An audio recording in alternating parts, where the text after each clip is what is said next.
Hello, everyone. Welcome to the One Conscious Love Network. I'm here with Melissa. She is wonderful. I'm so happy to introduce you to her today. Melissa and I met at Friends Quarters, which everyone that I've met there has been wonderful. So if you don't know Friends Quarters, make sure to check it out in Vancouver. Next time you're there, you can co-work, you can attend events. There's just a beautiful community.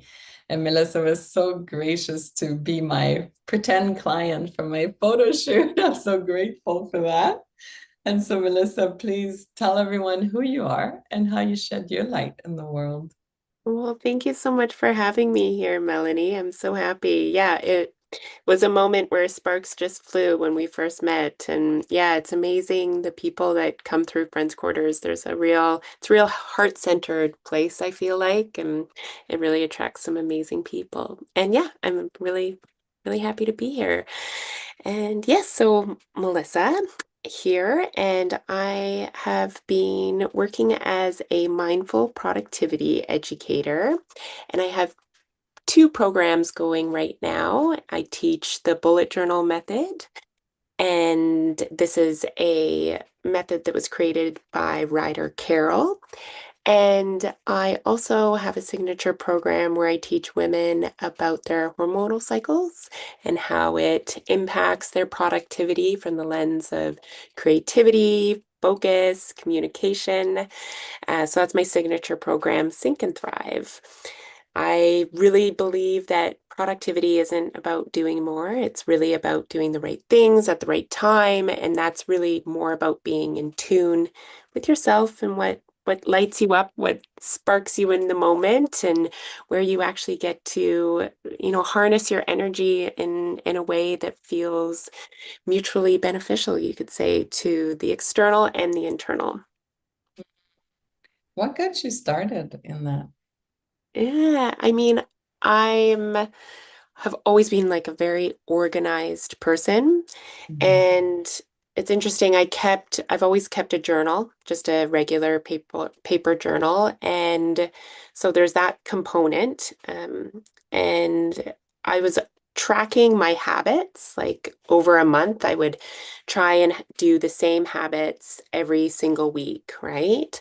And then at the end of every month, I would do a reflection and, do the wheel of life and reflect on my life and where I was at, and then set intentions based on that.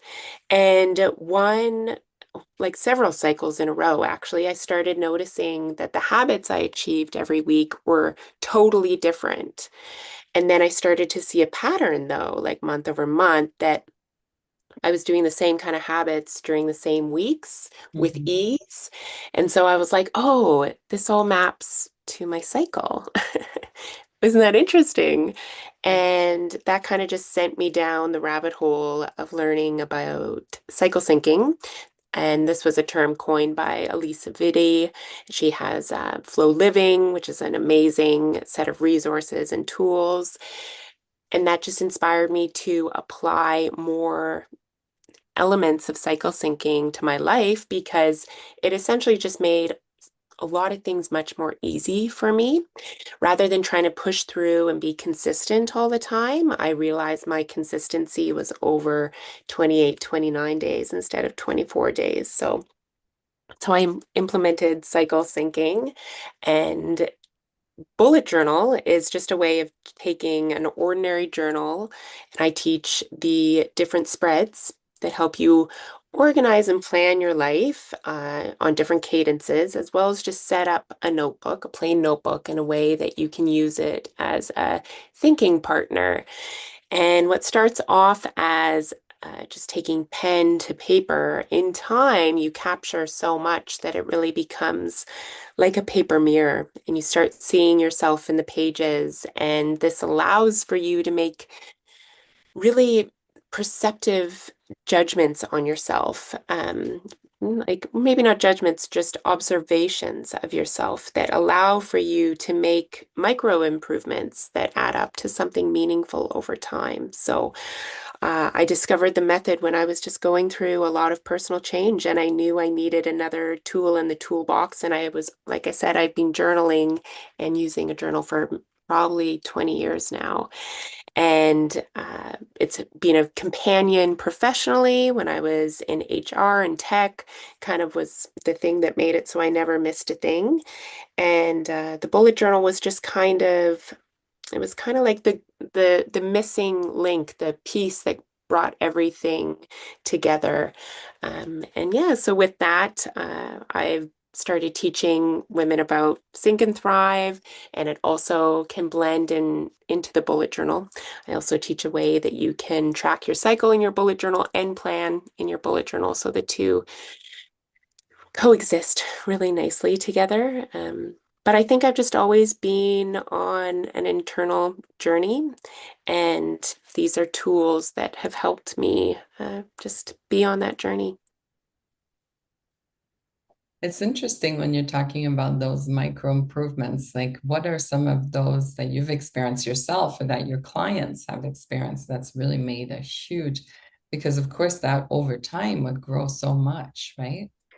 Yeah, exactly. I mean, it looks different for different people. I work with a lot of women who are living with ADHD, and there's just so much going on, so many different areas of focus.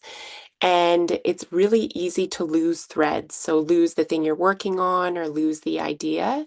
And bullet journal really helps you capture everything and make sense of the noise.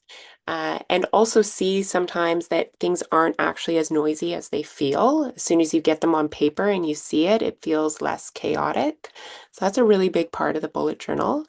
In terms of Sync and Thrive with women, I think it's understanding that trying to be consistent is really difficult, and also judging yourself day to day, right? Or looking back at your day and seeing, oh, I didn't achieve that much.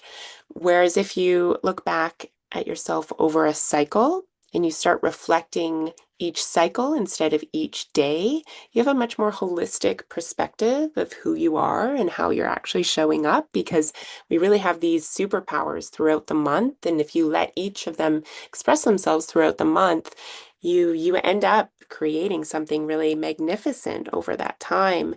Um, that's a really big thing. And of course, women, there's a lot of like um, perceived crappiness, I guess, in our luteal phase. So that's that last half of the cycle and right into your menstrual phase or having your period.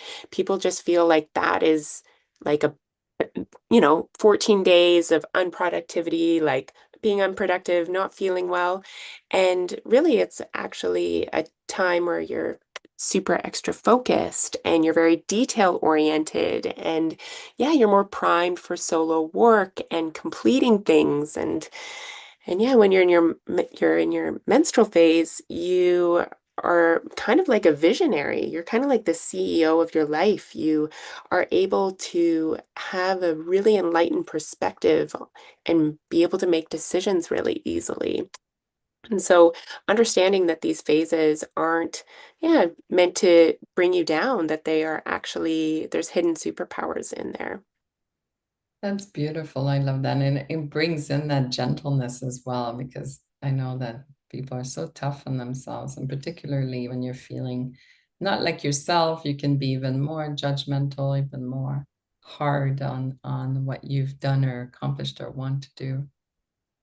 Yeah, and that's something I really try and teach, is this practice of non-judgment. It's like, I've studied the Dharma for a very long time, and yeah, we're good at practicing non-judgment sometimes in the external world, but can you apply that to yourself, right? And yeah, there's also, I love this idea of like the soft life for women, and it's really that softness is it is a form of productivity.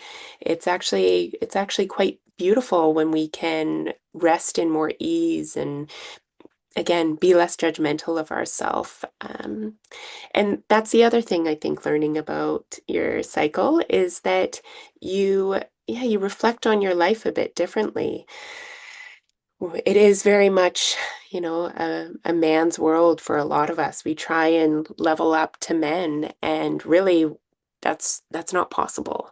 It's not in our biology, right? Yeah, and there's no need for it either. Exactly. We get to be our divine selves, Yes. right? We don't Our need more of toxicity that. is not accessible to them either. Exactly. I love that. I love even though I am fully menopause, I haven't experienced my cycle so much in many years now, but I love that pull of the moon. The effect of the moon is still there and is still so alive, and it's still so telling of how my spiritual inclines are going to ebb and flow through the month.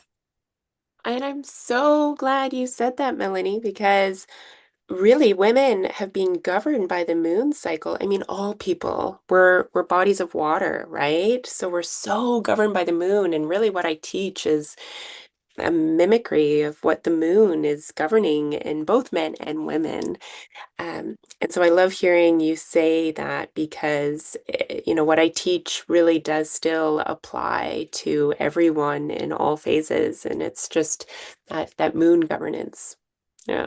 Beautiful. How do you integrate the flow and the productivity and the journal with your partner? Oh, actually, my partner, I have to say, has been so influential and helpful in me creating all of this because, when you have that really sacred dynamic between a man and a woman, I really do think that a man can be a reflection for us and hold space for how we're feeling and he's being able to reflect to me these different changes, both in just saying, "Oh, look who's here." We have names for each of the phases, which I have to say is a really playful way for partners to communicate these different phases. But yeah, we were very playful with it. And he says that he can look at my face and tell the Mm. shift when it happens because yeah, it's very pronounced, right? And so, yes, he knows each of the phases, each of their superpowers, respects what I have to lean into in each of them. And yes, I love that he recognizes the different phases and what I'm up to. If I'm, ripping the house apart and doing a super deep clean, he says, "Oh, I know who's here." And and of course, yeah, nurtures me in the moments where I need to be nurtured. And then he uses the bullet journal because this is a tool that, of course, anyone can benefit from at any stage of life. And I love that he has integrated it in his own way. And that's really the magic of the bullet journal. It's what it turns into over time. It turns into your own personal tool. And yes, I love doing our weekly or monthly reflections together because, yeah, it's a way to create alignment in your relationship and check in on things as well. That's beautiful. The bond seems really healthy and strong as well as a result, which is always just wonderful. Yeah, so I blessed. always ask everyone, what is one conscious love to you? I mean, I think the more I understand and glean in this world is the oneness of us all, the oneness of everything. And being really connected through that oneness and being conscious of that truly that's when conscious love to me. I think love was probably the first emotion expressed on this divine planet and is so much of what we are meant to understand and experience in these humanoid versions. So yeah, one conscious love to me really is that oneness, that unity that we are all here for. That's beautiful. Anything else you want to share with everyone watching? We're of course going to put all your links in the comments so it's easy for people to find you. Yeah, just I love helping others. I love hearing how other people are, Yeah, it's syncing with the rhythms of nature, whether it's daily, monthly, weekly, whatever it is, whether you're a man or woman, we're all living in nature's rhythms. And yeah, I love working with both men and women in those capacities. Yeah, and just so grateful to have had this chat. Mel and Mel both working in the same space. It's been quite a hoot to see the little frequency we've both tapped into. Yeah, so I'm just so grateful. Thanks, Melanie. Oh, it's such a pleasure to have you. I know I've benefited so much from having you in my life. And so I Mm, hope everyone likewise. will take this opportunity, reach out and make a friend and a connection and learn because it's just this beautiful, beautiful work that you're doing. I really appreciate you. Mm. Thank you, Melanie. Thank you, everyone, for watching.